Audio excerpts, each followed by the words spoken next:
Jika Allahumma ahya wa amut. Terus ya, kalau itu doanya TPA itu. Kalau bisa ditambah Allahumma aslamtu nafsi ilaik, ya Allah saya serahkan jiwaku ini kepadamu. Wa wajhtu wajhi ilaik, saya hadapkan wajahku ini kepadamu. Kemudian wa fawattu amri ilaik, saya serahkan semua urusanku ini kepadamu.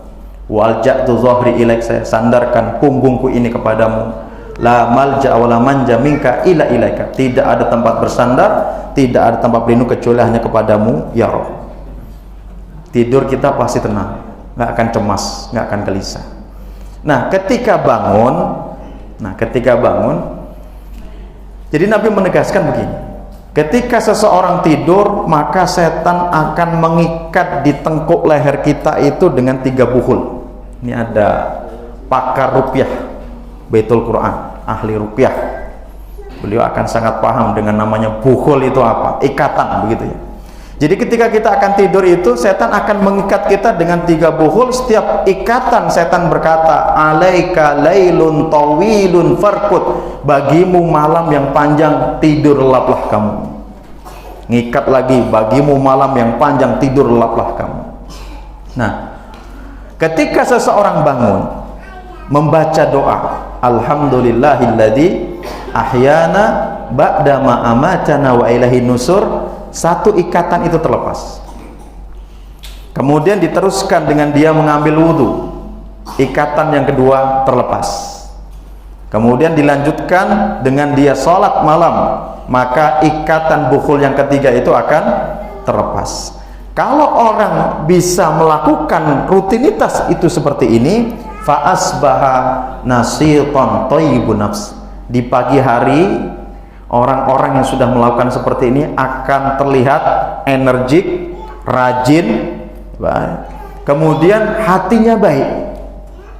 Dan itu bisa dilihat dari jamaah-jamaah sholat subuh yang baru keluar dari masjid. Coba lihatlah wajah-wajah mereka itu, teduh, enak, sejuk. Karena apa? Buhul setan sudah terlepas dalam dirinya.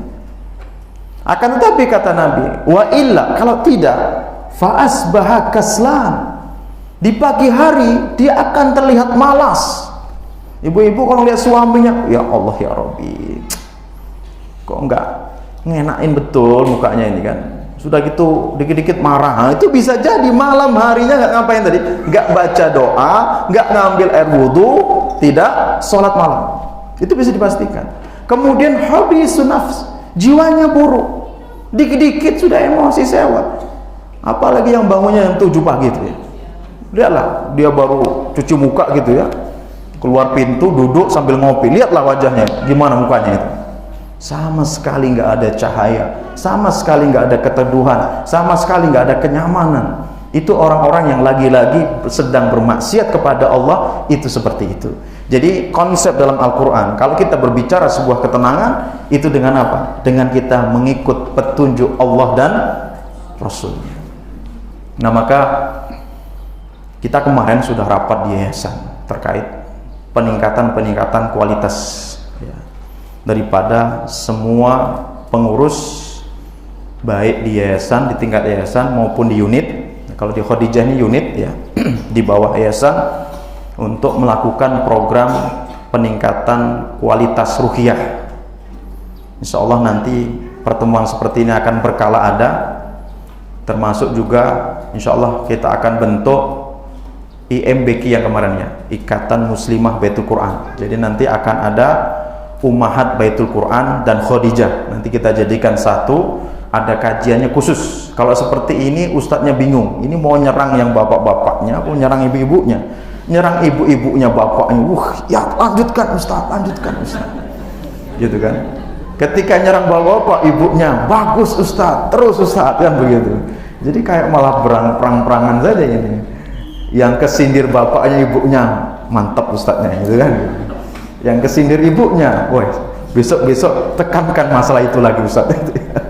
Nanti kita juga akan, artinya begini, Bapak Ibu sekalian, kita membangun dulu Baitul Quran dari awal, tidak ada tujuan kecuali apa? Mencari ridho Allah Subhanahu wa Ta'ala. Ya, kami dari yayasan tidak ada yang digaji. Kita berusaha ini sebagai amal ibadah kita, amal jariah kita.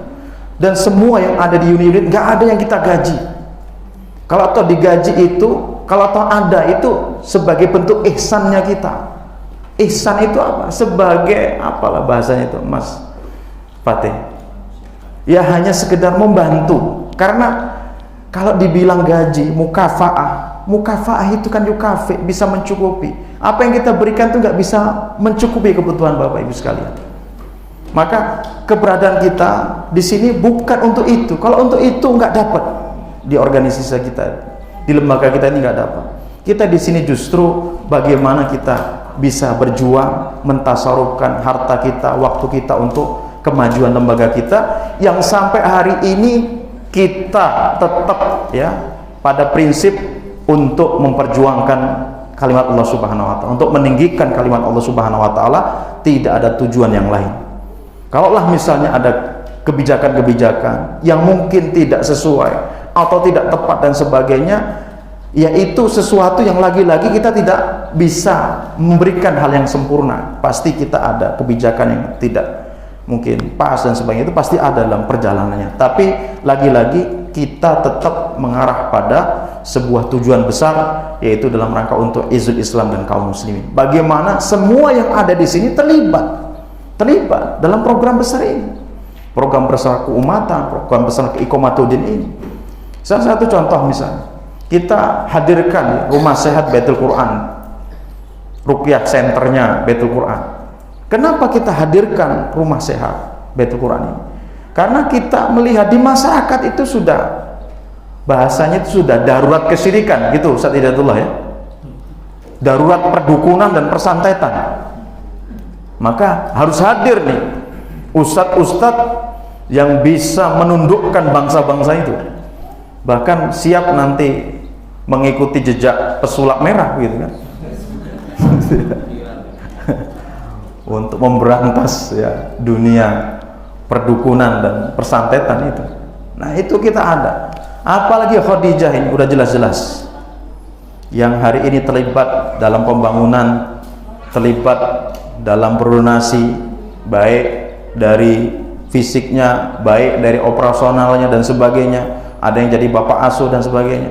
Coba Bapak Ibu sekalian bayangkan, gedung sebelah ini dipakai untuk menghafal Al-Quran, dipakai mereka untuk mempelajari akhlak, mempelajari akidah, fikih, sehingga mereka punya modal tuh ke depan untuk menjadi generasi-generasi yang salehah. Tempat ini, bangunan ini akan menjadi saksi kita nanti pada hari kiamat, bahwasanya apa? Kitalah yang pernah membangunnya, kitalah yang pernah memperjuangkannya. Dan ini bukan 1-2 generasi yang lulus, apalagi kalau di pondok pesantren itu bergenerasi-generasi. Gontor itu yang di Ponorogo, Pondok Darussalam Gontor itu hari ini sudah 96 atau 97 tahun, hampir 1 abad. Berapa lulusan itu sudah?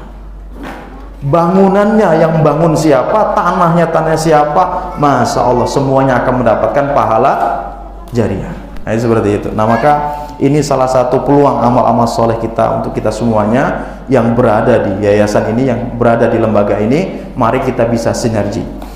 Baik, Bapak Ibu sekalian Allah Subhanahu wa taala, kita spesifik dikit membahas masalah parenting tadi, tambahan cuplikan saja dari kita konsentrasi pada mukawamah hari ini. Kan kita tadi sudah berbicara terkait bagaimana sih kita ini tenang hidupnya, bagaimana nyaman ya, bagaimana bisa suami istri itu ya bisa sinergi, selaras begitu ya.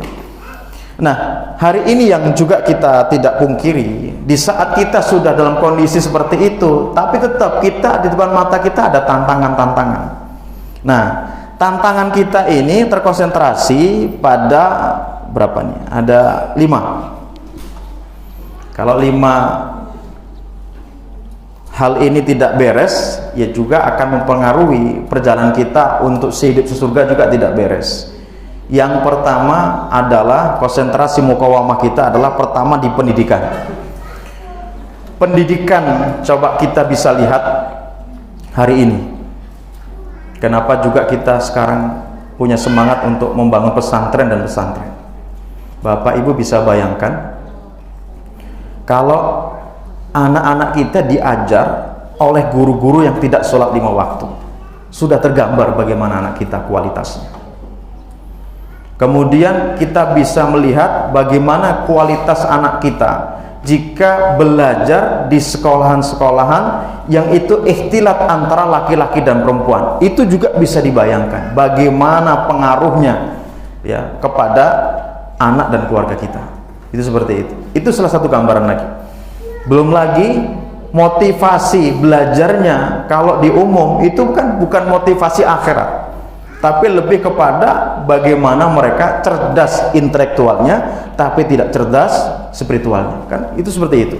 Nah, maka harus lahir pendidikan-pendidikan yang bisa mensinergikan, yang bisa mengkombinasikan antara agama dan pendidikan umum, sehingganya anak itu punya basic agama dan juga basic kecerdasan-kecerdasan yang lain, sehingga nanti ketika mereka lahir, mereka muncul di tengah-tengah masyarakat, dua hal ini bisa dia kuasai dan bisa menjadi bekal dia untuk hidup dan bisa membentengi diri. Tapi kalau agama itu diabaikan, ya sudahlah.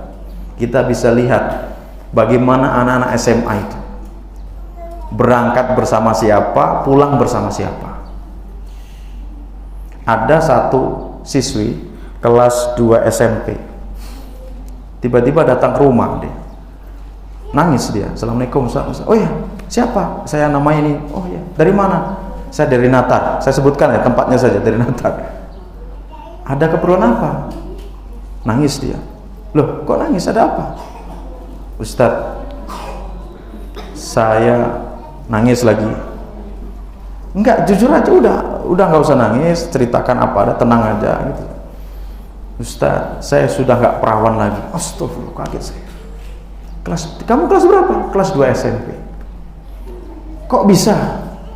Jadi ceritanya gini Ustaz, saya ikut renang sama kawan-kawanku yang laki-laki gitu lah ya.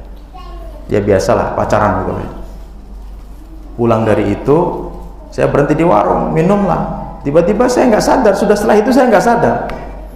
Tiba-tiba saya bangun sudah di kos-kosan pacarku itu. Saya sudah nggak pakai baju, nauzubillah lah Ustaz. Terus gimana Ustaz? Nangis, apa harus saya lapor sama bapakku apa tidak, dan sebagainya. Terus gimana ini solusinya Ustaz? Bagaimana kalau saya hamil? Waduh, ya udah banyak betul ya. Ada. Jadi ini salah satu potret saja ya. Salah satu contoh bagaimana ketika anak perempuan itu dilepas di tengah masyarakat dan mereka tidak memiliki iman yang kuat. Itu bisa bayangkan. Apalagi kalau hari Ahad ke pantai, yang sering ke pantai itu. Pengennya kalau ke pantai itu bawa apa? Kita itu bak mercon. Kenapa bawa mercon itu?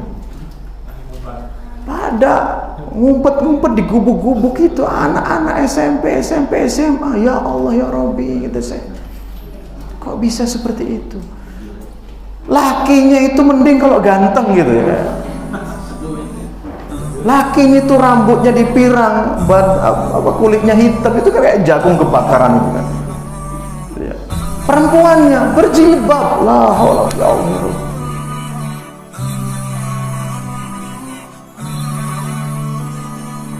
Ya ilahi anta rabbi